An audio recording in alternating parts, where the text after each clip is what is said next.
बात कर सकोगी?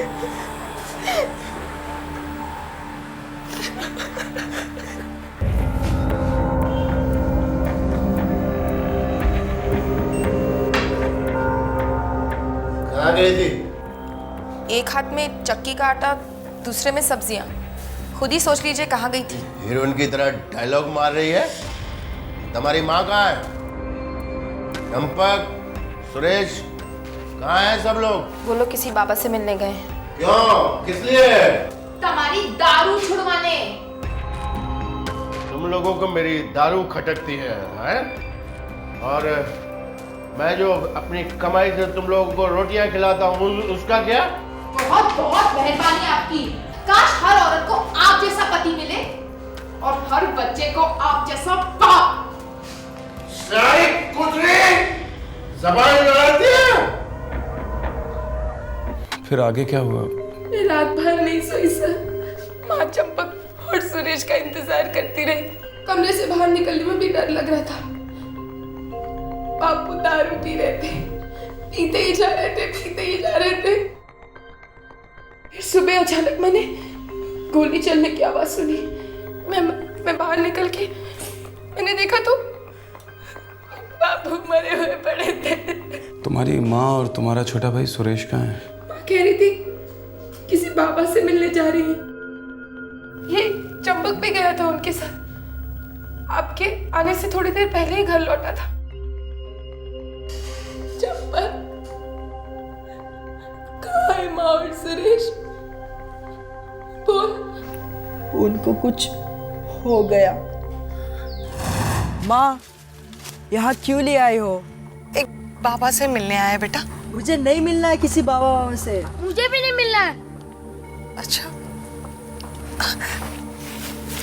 तुम लोगों को भूख लगी होगी ना? ये लो, ये लड्डू खा लो। ये ले। मैं जरा झाड़ी के पीछे हो आती हूँ। अच्छा बेटा।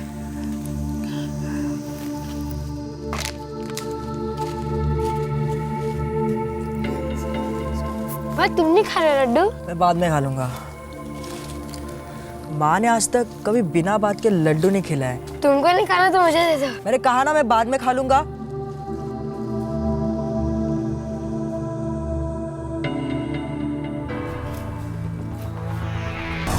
मैं रात भर दौड़ते दौड़ते सुबह घर पहुंचा और जब मैं घर पहुंचा तो बापू मर गए थे। अब सिर्फ मैं और मेरी छोटी बहन बची है। सुरेश, एक दूसरे से अलग होने की बात, एक दूसरे को मार डालने की बात, हम बच्चों को मार डालने की बात। क्यों? किस लिए? मेरे बापू बहुत दारू पीते, कभी कभी तो सुबह नाश्ते से पहले भी। सर, कुछ मिला? नहीं सर, इस इलाके में दूर दूर तक कोई बाबा नहीं है और वैसे भी ये इलाका बहुत सुनसान है। और जहर? वो भी दोनों के शरीर में मौजूद है। फिर आप कैसे कह सकते हैं कि सुसाइड का मामला नहीं है? अब बाद में वो खुद जहर खा ली, लेकिन कोई खुद का गला इतनी जोर से कैसे घोंट सकता है? ये काम किसी और का है सर। डॉक्टर, हो सकता है कि गला घोटने की कोशिश पहले कभी की गई हो, निशान पुराने हो। और इन दोनों की मौत एस्फिक्सेशन के कारण हुआ है, गला घोटने के कारण हुआ है, जहर से नहीं। इसका मतलब है कि वो लड़का झूठ बोल रहा है।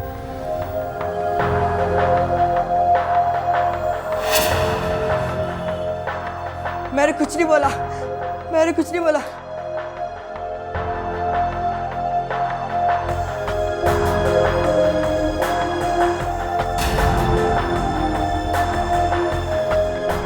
हो सकता है तुम्हारी माँ और तुम्हारे छोटे भाई को तुम्हारे बापू ने मारा हो। क्या? हाँ, और उन्होंने चंपक को भी मारने की कोशिश की हो, लेकिन वो भाग निकला हो और घर आके तुम्हारे बापू ने अपने आप को गोली मार ली हो। चंपक ने बोला? वो तो कुछ बोलता ही नहीं है। दरअसल ये बात सच भी हो सकती है। कैसे? परसों सुबह ही बापू बोल रहे थे कि हम सब एक साथ जान दे देते हैं। ताकि हमेशा के लिए खत्म हो जाए सब कुछ। क्या सब कुछ खत्म हो जाए? बापू का शक। और क्या? कैसा शक? बापू को शक था कि माँ का किसी दूसरे आदमी के साथ चक्कर चल रहा है। शक सही था? पता नहीं बेन, मैं चंपक को घर लेकर जाती हूँ। वो वैसे ही बहुत डरा हुआ है, यहाँ कुछ नहीं बोलेगा। मैं घर जाकर उससे सच्चाई निकलवाने की कोशिश करती हूँ। आइसक्रीम मंगाओ। सर, माँ का किसी के साथ अफेयर था। हो सकता है बाप ने मारा या माँ के प्रेमी नहीं।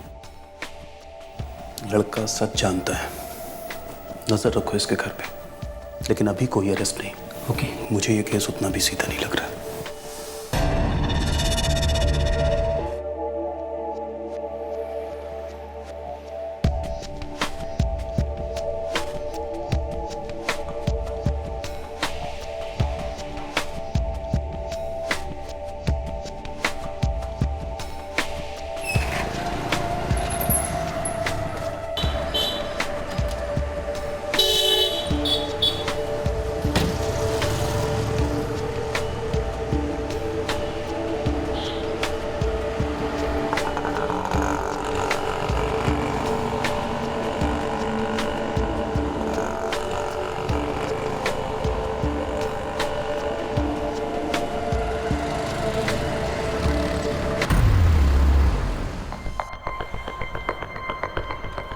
सर, लगता है कुछ हाथ लगा है। मैं खबरियों को एक्टिवेट कर देता हूँ।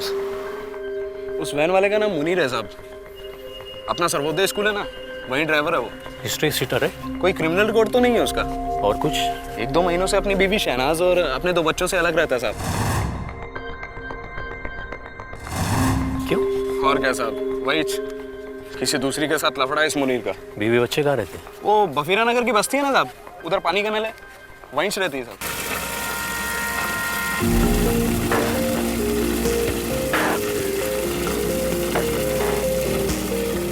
अरे तेजल, तू रोज 2-2 घड़े क्यों भरती है? तेरे घर में भला है ही कौन इस पानी को इस्तेमाल करने वाला? तू अपना घर देखना, दूसरे घर में क्या झांक रही है? झांकना तो तेरे मर्द की फितरत है, तभी तो दूसरी औरतों के घर में झांकता रहता है। क्यों? इसीलिए बच्चे नहीं हुए ना तेरे? मुंह बंद कर वरना एक घड़ा उठा के तेरे सर में दूंगी। अरे जाजा, बहुत देखी है तेरे जैसी। हिम्मत है, हाथ तो लगा के दिखा। हिम्मत तो बहुत है, अभी दिखाऊं फिर। अरे अरे, झगड़ा करना है तो कहीं और जाके करो, पानी चला जाएगा।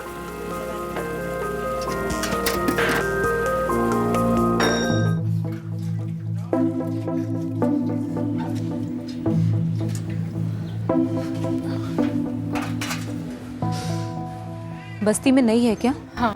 जितने मुंह होंगे ना उतनी ही बातें होंगी, इसलिए चुपचाप निकल जाने का। किसी की सुनने की जरूरत नहीं है। क्या करूं, अपनी तो साली किस्मत ही ऐसी है। क्या हुआ है? तेरा मर्द किसी के साथ चला गया है क्या? मर्दों की तो जाति ऐसी होती है। किसी डायन ने जादू रचा रखा है उसके ऊपर। उसके चक्कर में मुझे घर से निकाल दिया, उसे लेके रह रहा है। पगली है तू। तुझे घर नहीं छोड़ना चाहिए था। अरे मेरा मर्द तो खुद कुत्ता है, मैंने तो लात मार के घर से निकाल दिया उसे। दूसरी औरत उसकी माँ की उम्र की है, शर्म नहीं है हरामी को। और मेरा मर्द, उसकी रखेल तो उसकी बेटी की उम्र की है। एक स्कूल में पढ़ती है वो लड़की। ये मर्द जात ना कुत्रों नी जात छे।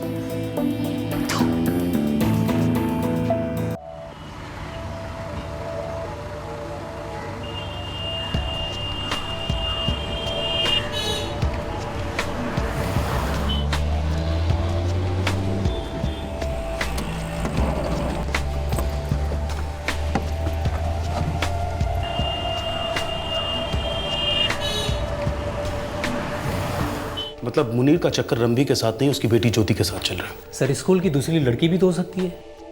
उसका पता मैं लगाऊंगी सर। मुनीर की पत्नी के साथ अच्छी दोस्ती हो गई है मेरी। क्या हुआ तेरे आदमी का? आज मेरा आदमी आया था मेरे पास, साला गिड़गिड़ा रहा था। क्या बोल रहा था? बोलेगा क्या? शहनाज, मुझे माफ कर दे। मैं उस स्कूल वाली लड़की को हमेशा हमेशा के लिए छोड़ दूंगा, सारे नाते तोड़ दूंगा उससे। अचानक से कैसे आ गया? क्या पता, पैसे नहीं होंगे देने के लिए तलाक, या फिर मन भर गया होगा उस चुड़ैल के साथ। ऐसा ही कुछ हुआ होगा। बार बार बोल रहा था अहमदाबाद चलकर रहते हैं शहनाज, बच्चों के साथ, पोरबंदर छोड़ देंगे हमेशा के लिए। मैंने कहा चल फूट यहाँ से, पैसे निकाल, तलाक दे और मर उसके साथ जहन्नुम में। तुम मिली हो उस लड़की से? मिली थी एक बार उसे। यही है क्या?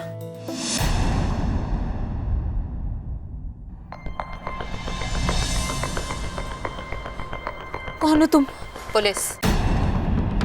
इस लड़की के माँ बाप और भाई का मर्डर हुआ है, हम इन्वेस्टिगेशन कर रहे हैं। मैंने कुछ नहीं किया मैडम, कुछ नहीं किया मैंने, खुदा कसम। ज्योति से कब मिली थी?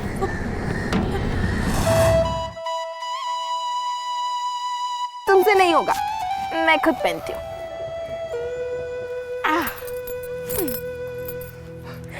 अरे वाह, वाह ज्योति, तू तो बहुत सुंदर लग रही है। चूड़ियां पहनेगी? बेशरम, तेरे बाप की उम्र का है कुत्ता। शहनाज, तू यहाँ? मैं कहता हूँ घर वापस जा, जा। तू तो छुप ही रह कमीने। साली, तेरी औकात नहीं मेरे मुनीर की बीवी बनने की। चुपचाप तलाक को मंजूर हो जा और फुट ले यहाँ से। चुप रहे कुतिया, 2 बच्चों का बाप है, इश्क लड़ाती है उसके साथ। तू एक बात कान खोलकर सुन दे मेरी, चाहे दुनिया इधर की उधर क्यों नहीं हो जाए, मुनीर सिर्फ मेरा है और मेरा ही रहेगा, समझी? उस दिन के झगड़े के बाद मुनीर कभी कभार घर आता था, रात भर बाहर रहता था। उस ज्योति के साथ गुलछर्रे उड़ाता होगा, क्योंकि मुझे तलाक देने की हिम्मत ही नहीं थी उसमें। साले के पास पैसे ही नहीं थे हर जाना देने के लिए। सर, इसमें मुनीर का ही हाथ है, चंपक कुछ छुपा रहा है।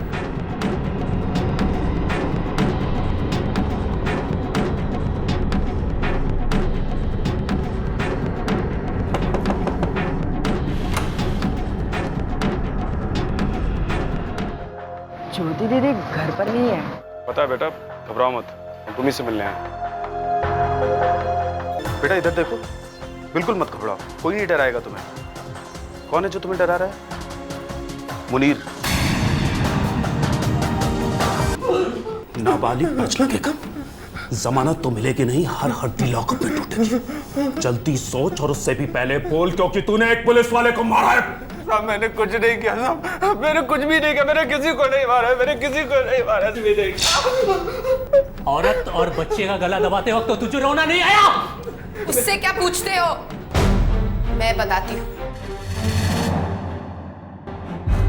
मुनीर की इसमें कोई गलती नहीं। जो कुछ हुआ मेरे कहने पर हुआ है।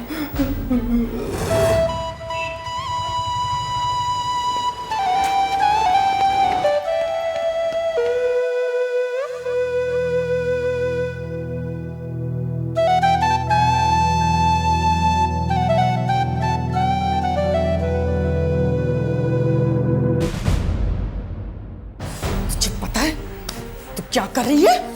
हाँ? मेरा कुछ नहीं चल रहा किसी के साथ। मुझे बेवकूफ मत बना, मैं तेरी माँ हूँ माँ, सब समझती हूँ तेरे ये नखरे। रोज रात को आपकी समझदारी देखती हूँ, बापू के घर आने के बाद। शर्म ही नहीं, बदतमीज हो गई है तू, तेरी जुबान गंदी हो गई है। तो क्या करूँ? हाँ, बचपन से इन आंखों और कानों ने सिर्फ आपको और बापू को लड़ते हुए, झगड़ते हुए, गाली गलौज करते हुए ही देखा है। हो गई ज़बान ऐसी। तेरे बापू को आने दे, तेरे बापू ही ठीक करेंगे। हम दोनों एक दूसरे को भूल जाते हैं ज्योति। अगर तुमने मुझे अपनी पत्नी नहीं बनाया ना मुनीर, तो मैं अपनी जान दे दूंगी, लेकिन उससे पहले मैं तुम्हारे टुकड़े टुकड़े कर दूंगी, माँ भवानी की कसम। हम शादी कैसे कर सकते हैं ज्योति, कैसे? मेरी बेगम मुझे कभी तलाक नहीं देगी और उसे देने के लिए मेरे पास पैसे भी नहीं है, और तुम्हारा बापू पुलिस वाला है। कुछ नहीं हो सकता ज्योति, कुछ नहीं हो सकता। सब कुछ हो सकता है मुनीर, सब कुछ हो सकता है।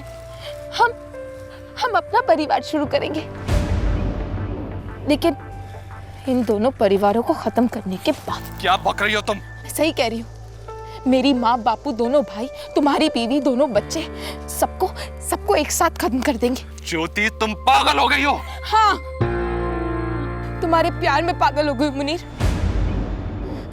तुम मेरा साथ दो ना दो, मैं ये काम जरूर करूंगी। इतना भयानक ख्याल तुम्हारे दिमाग में कैसे आया ज्योति? बचपन से ही था सर। बापू का हर दूसरे दिन किसी ना किसी के साथ चक्कर, ऊपर से दारू, माँ को पीटना, भाइयों को और मुझे पीटना। ऐसा लगता था जैसे एक बार में, एक झटके में ही सब के सब खत्म हो जाए। वैसे भी अपनी सड़ी हुई जिंदगी तो जी रहे थे। तो कैसे मुक्ति दी तुमने इन तीनों को? हाँ, तो कैसे मुक्ति दी तुमने इन तीनों को? हाँ,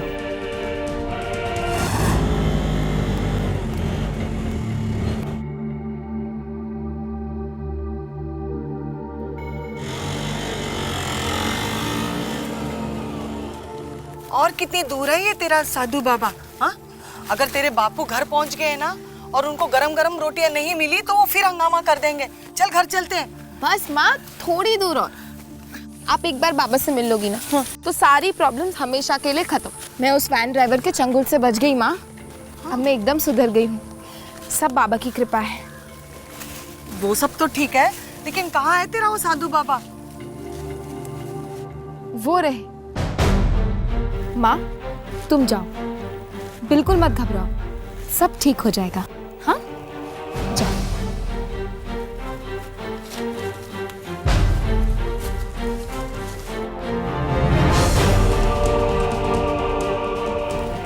सुरेश, अब तुम जाओ। हाँ, वहीं पर।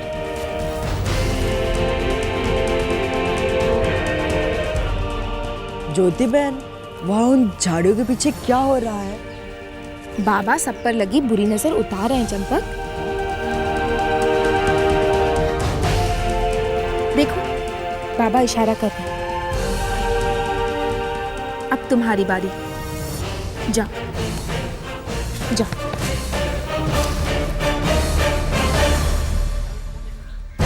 सुरेश, डर मत बच्चा, डर मत।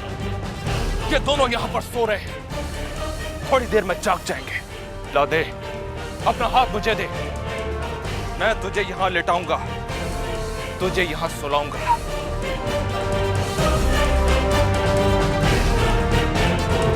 मुनीर, तुम? ज्योति बहन, ये बाबा नहीं मुनीर है। चंपक, चुपचाप वहां जाकर लेट जाओ। ज्योति बहन, माँ और सुरेश को कुछ किया है इसने। सुना नहीं तुमने मैंने क्या कहा? हमें यहाँ से जल्दी निकलना चाहिए। तेरा भाई तेरे बाबू तक पहुंचना नहीं चाहिए।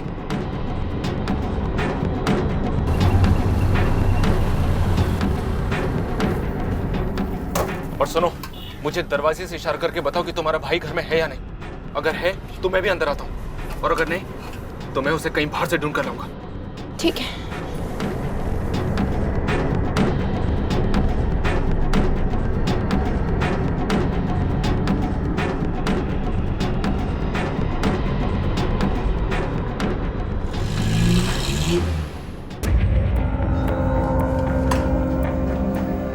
कहाँ गई थी? एक हाथ में चक्की का आटा, दूसरे में सब्जियां। खुद ही सोच लीजिए कहाँ गई थी। बड़ी हीरोइन की तरह डायलॉग मार रही है। तुम्हारी माँ कहाँ है? चंपक, सुरेश, कहाँ हैं सब लोग? वो लोग किसी बाबा से मिलने गए। मैं रात भर सो नहीं पाई। सोच रही थी अगर चंपक आ गया तो सब गड़बड़ हो जाएगी। सुबह होने लगी, चंपक लौटा नहीं था और मेरा सबसे बड़ा काम बाकी था। फिर सुबह चंपक आया? हाँ सर, मैंने चंपक से कहा कि अगर उसने होशियारी की तो मुनीर के दोस्त उसकी खाल खींचकर उसे मार डालेंगे। लेकिन प्लान तो मुनीर की बीवी, बच्चों और चंपक को भी मारने का था ना ज्योति? पूरा नहीं हो पाया सर। पकड़े जो गए।